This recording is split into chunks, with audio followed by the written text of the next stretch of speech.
రామారెడ్డి ఘటనపై కేటీఆర్ ఆగ్రహం వ్యక్తం చేశారు. పోలీసులు వ్యవహరిస్తున్న తీరు అమానవీయమని, ఎస్పీ ఇప్పటివరకు ఎందుకు కేసు నమోదు చేయలేదని ప్రశ్నించారు. తర్వాత కూడా ఇంత క్రూరమైన కార్యక్రమం కాంగ్రెస్ పార్టీ నాయకులు చేసిన తర్వాత కూడా ఇవాళ ఇక్కడున్న ప్రభుత్వము, ఇక్కడున్న పోలీసులు నిజంగా కూడా వారు వ్యవహరిస్తున్న తీరు అత్యంత దారుణం, అత్యంత అమానవీయం. నేను పోలీసు వాళ్ళకు గుర్తు చేస్తా ఉన్నా, ముఖ్యంగా డీజీపీ గారికి, అదేవిధంగా సీనియర్ అధికారులుగా ఉండే ఐపీఎస్ అధికారులకు నేను గుర్తు చేస్తా ఉన్నా. అట్లాగే పోలీసు అధికారులు కింది స్థాయిలో ఉండేవాళ్ళు, వాళ్ళకు కూడా నేను గుర్తు చేస్తా ఉన్నా.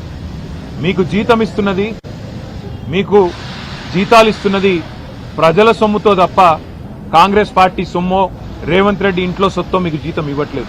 అదే ప్రజల ప్రాణాలు పోతుంటే, అదే ప్రజల ప్రాణాలు తీసే ప్రయత్నం కొంతమంది గూండాలు, రౌడీలు చేస్తుంటే మీరు ఈ రకంగా చేష్టలుడిగి చేతగాని వాళ్ళలాగా చూస్తూ ఉంటే ఇది పద్ధతి కాదు.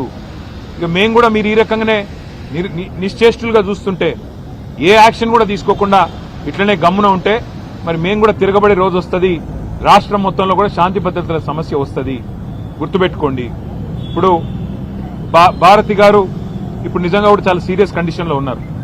దాదాపుగా మొత్తం ఆమె పెల్విస్ బోన్స్ కానీ, మొత్తంగా యూరినరీ బ్లాడర్ కానీ మొత్తం పంక్చర్ అయిపోయిన పరిస్థితి, చాలా క్రిటికల్ గా ఉన్నారని చెప్పి డాక్టర్లు కూడా చెప్తా ఉన్నారు. సర్జరీలు ఒకటి కాదు, 3 సర్జరీలు చేయాల్సి ఉంది.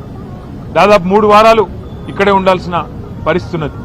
కాబట్టి ఖచ్చితంగా నేను ప్రభుత్వాన్ని డిమాండ్ చేస్తా ఉన్నా, మీరు వెంటనే స్పందించి ఏ కాంగ్రెస్ కార్యకర్తలైతే కిరాతకమైన ఈ పనికి ఒడిగట్టినరో వారిని అటెంప్ట్ మర్డర్ కింద ఒక్కరినే కాదు 4-5 కలిసి చేసినారు. ఇది చేసిన వాడు ఒకడు, చేపించిన వాడు 4-5 ఉన్నారు.